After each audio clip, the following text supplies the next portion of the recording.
Hi guys, it looks like Chris Philp may be following in the footsteps of his old friend Robert Jenrick and throwing his hat into the ring unofficially to be the next leader of the Conservative Party. Why do I say that? Well, he has been pumping out a lot of edgy videos recently, and this one is probably the most popular so far. In this clip he uploaded to social media, the Tory MP allegedly visits a hotel which is housing asylum seekers.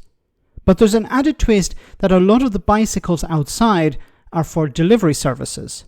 Now there's something off with this entire video, and I wonder if you can identify what. As Shadow Home Secretary, I received reports there was illegal working going on at an asylum hotel in central London by illegal immigrants. So I decided to go around and check it out.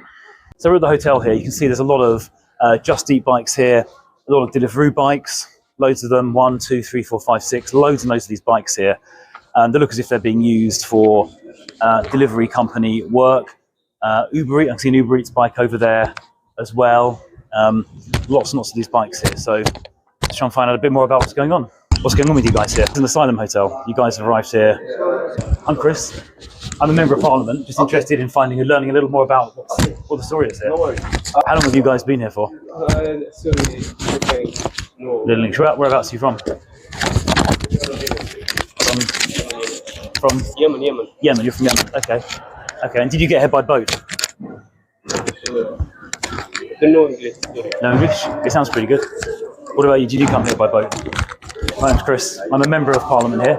Just looking to learn a little bit more about what the story is. So what's your name? I'm Chris. I'm Okay. And whereabouts are you from? Iran. From Iran. Okay. From Tehran or? Sorry. You know. You can if you want. It's a free country. Yeah, you know. They can talk if they want, can't they? No. So I've just spoken to the shopkeeper in the shop behind me. He confirmed the hotel is an asylum hotel, and people, he said, arrived on small boats are now staying there. And he also said he's seen lots of the residents of the hotel doing work on Uber Eats, on Deliveroo, and those kind of companies. So obviously working illegally.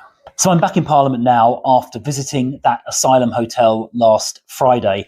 It's completely clear that the illegal immigrants who have now claimed asylum living there are working illegally. We saw all of the bikes, the Uber Eats bikes, the Just Eat bikes, the Deliveroo bikes parked in the hotel. Those sort of companies, Deliveroo, Uber Eats and Just Eats, claim that they stop illegal working on their platform, but that is clearly not working in practice. So I'll be raising this with the chief executives.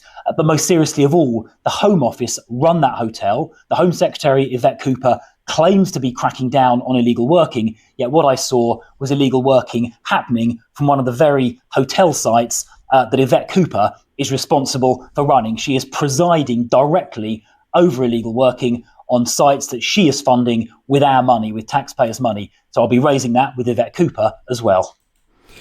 Okay, so what's a little bit off about all of this is he's trying to present this as a new problem. Suddenly, something that appeared over the last 12 months. Or even less, which of course is a pile of crap because this has been going on for many years. Now, Chris Philp used to be the Minister for Policing Minister. So why didn't he do something about it when he was in charge, when he was in the previous administration, the previous government? He didn't. Did he bring this up at all? No. Because if he did, then he would be asked, well, why aren't you doing something about it?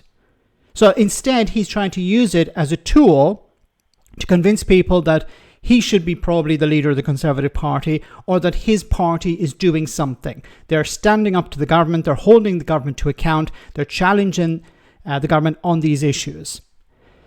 So, you had been in power until about 12 months ago.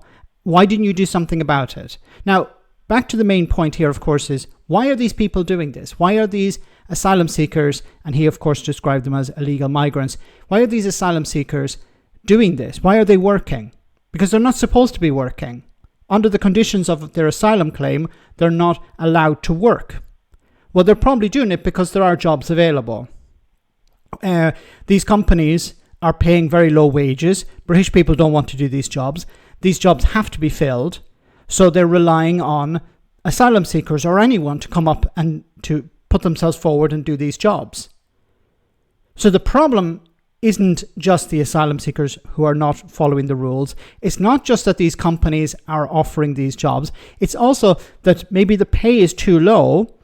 And if you increase the pay and you made sure that everyone who joins is, has a contract or has some sort of permission to do this work, if you enforce that, then you wouldn't have asylum seekers doing it. But also, why not allow asylum seekers to actually work? They're working at the moment.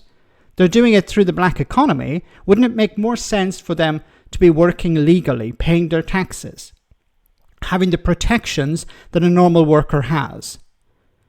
But Chris doesn't seem to care about that. It's just about how can we demonize these people, describe them as working illegally and that being the problem, and not, well, why are these people working? Now, you also notice that he went to the hotel. It's not actually a hotel. It's no longer a hotel. But he didn't name the hotel for some reason. He understands that if he did, probably, a mob would turn up and try and burn it down again. This is him playing political games. This is about him boosting his image, a bit like Robert Jenrick when he was trying to play Batman. Kemi Badenoch is not doing very well. She's probably going to go at some stage as leader. So you can see here that there are a number of people putting themselves forward unofficially to be the next leader. But these people, as soon as they raise issues like this, need to remember or need to be told, well, you used to be in charge, so why the hell didn't you do something about it? Let me know in the comment section, guys, what you think. As always, your comments are greatly appreciated. Thanks a lot.